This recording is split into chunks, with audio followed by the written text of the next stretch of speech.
అండి అందరికీ one more mini vlog. ఏం లేదండి, మొన్న సుబ్రహ్మణ్య షష్ఠి రోజు స్వామివారికి అభిషేకం అలాగే అలంకరణ ఏ విధంగా జరిగిందని నేను ఈ వీడియోలో అయితే మీకు చూపించబోతున్నాను. అలాగే నెక్స్ట్ వీడియోలో స్వామికి ఏ ఏ ప్రసాదాలు ఉండాలి, ఏంటి పూజా సామాగ్రి ఏం తీసుకెళ్ళాలి అనేది కూడా చూపించబోతున్నాను. ఆ వీడియో కూడా చూడండి. అలాగే ఈ వీడియోలో నేను నాకు వీలైనంత వరకు షూట్ చేశాను. సో పంతులు గారి మంత్రాలన్నీ కూడా ఇందులో అయితే మనకి రావు, ఎందుకంటే అది చాలా లాంగ్ అయిపోతుంది. పూజ మాకు 1 అవర్ పట్టింది ఒక బ్యాచ్కి. మనం వీడియో అంత టైం చేయలేం కదా, అందుకని నేను కట్ చేసి మరీ షూట్ చేసి ఇందులో యాడ్ చేసి పెట్టాను. మీరు కూడా ఈ విధంగానే స్వామివారికి పూజ చేసుకోండి ఎప్పుడైనా సరే సుబ్రహ్మణ్య స్వామి టెంపుల్కి వెళ్ళినట్లయితే.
అదే చెప్పాను సార్, ఈ షిప్పోలు ఏమొచ్చి గోల్ పెడుతున్నారు అని అంటే అవ్వదు, అంత టైం లేదు అంటున్నారు. అయితే నేను ఏం చేశానంటే ఇలా చెప్పారండి మా మేనేజ్మెంట్ అన్నాను. అయితే అతను నెంబర్ 1 అని చెప్పారు. అయితే ఆ వెంకీ సార్ నెంబర్ ఉంది కదా, వెంకీ సార్ కదా, రాజేష్ గారు ఉన్నారు కదా, రాజేష్ గారి నెంబర్ ఇచ్చాను.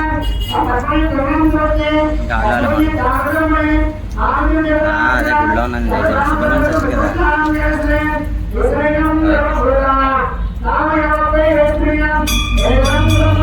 చెప్పండి, చేస్తాను ఒక 5 నిమిషాలు. Okay sir.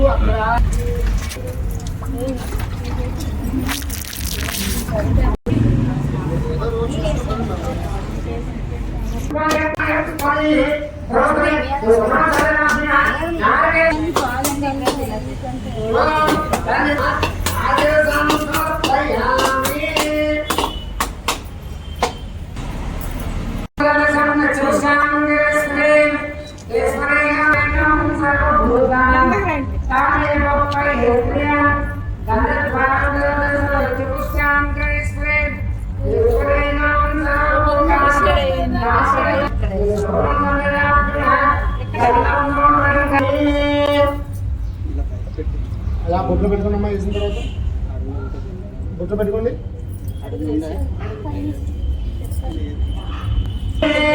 అలాగే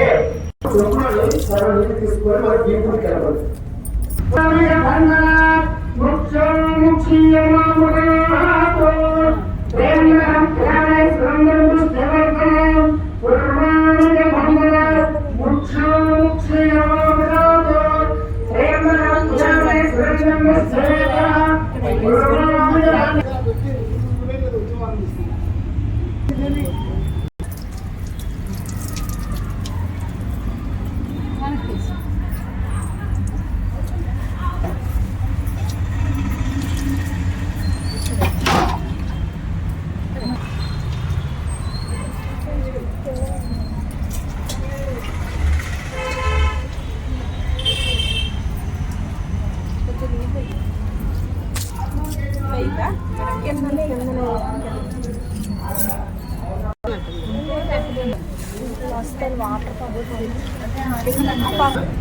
డ్యూటీకి వెళ్ళాలంటే మరి ఉదయం 6:30 7 గంటలకు రావాలమ్మా డ్యూటీకి అంటే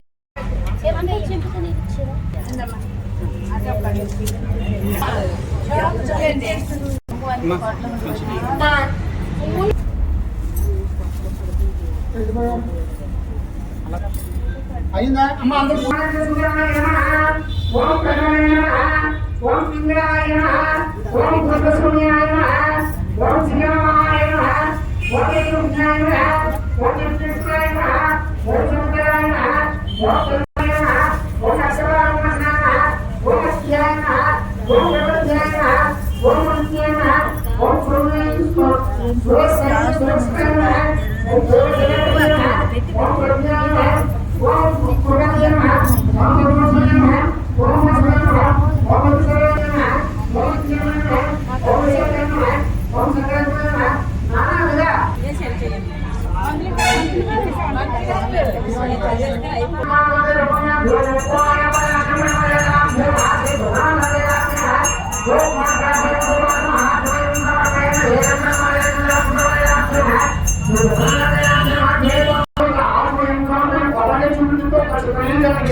ఈ విధంగా అభిషేకము అలాగే అష్టోత్తరాలు పూజ అంతా అయిపోయిన తర్వాత అందరూ హారతి తీసుకున్న తర్వాత పంతులు గారి దగ్గర తీర్థం తీసుకునేటప్పుడు చెప్తున్నారు అనమాట. అంటే ఇంటికి వెళ్ళిన తర్వాత ఫుడ్ ఏం తినాలి, ఏ నియమాలు పాటించాలి అనేది. అంటే ఉల్లి వెల్లుల్లి అలాగే కందిపప్పు కూడా తినొద్దని చెప్పారండి. ఎందుకంటే కందిపప్పు మనం కుజుడికి దానం ఇస్తాం కదా సుబ్రహ్మణ్య స్వామి అంటే మంగళవారం. సో కందిపప్పు కూడా అవాయిడ్ చేయమన్నారు. అలాగే ఆయిల్ ఫుడ్ కూడా ఈ రోజుకి మానితే మంచిదని చెప్పారనమాట. శని త్రయోదశి రోజు ఎలానో ఆ విధంగానే ఆయిల్ కూడా అవాయిడ్ చేస్తే మంచిదని చెప్పారు. సుబ్రహ్మణ్య స్వామి గుడికి ఎప్పుడైనా వెళ్ళాలనుకుంటే ఏ పూజా సామాగ్రితో తీసుకొని వెళ్తే ఎక్కువ శుభప్రదం అనేది నేను నెక్స్ట్ వీడియోలో అప్లోడ్ చేస్తాను. ప్లీజ్ వాచ్ చేయండి. మీరు కూడా సుబ్రహ్మణ్య షష్ఠి మొన్న ఈ విధంగానే చేసుకున్నారా? మా ఆలయంలో అయితే ఈ విధంగానే జరిగిందండి. మార్నింగ్ 6 నుంచి 12:30 1 వరకు అయ్యాయండి బ్యాచ్. ఎందుకంటే ఒక్కొక్క బ్యాచ్కి మినిమం 1 అవర్ పట్టింది. అభిషేకాలు మళ్ళీ శుభ్రంగా అంతా స్వామివారిని కడిగి అలంకరణ చేయడం అనమాట. ఇది ఫైనల్గా అన్ని బ్యాచ్లు అయిపోయిన తర్వాత 2 o'clock అయింది. ఈ విధంగా మళ్ళీ అలంకరణ మేము చేసేసరికి మార్నింగ్ సుబ్రహ్మణ్య స్వామికి పూజ చేసేటప్పుడు ఓం స్వామి సర్వణ భవాయ నమః అనుకుంటూ పూజ చేయాలి ఎప్పుడైనా సరే. ఈ వీడియో మీకు నచ్చినట్లయితే లైక్ చేయండి, షేర్ చేయండి. ఫస్ట్ టైం చూసినట్లయితే సబ్స్క్రైబ్ చేసుకోవడం మర్చిపోవద్దండి.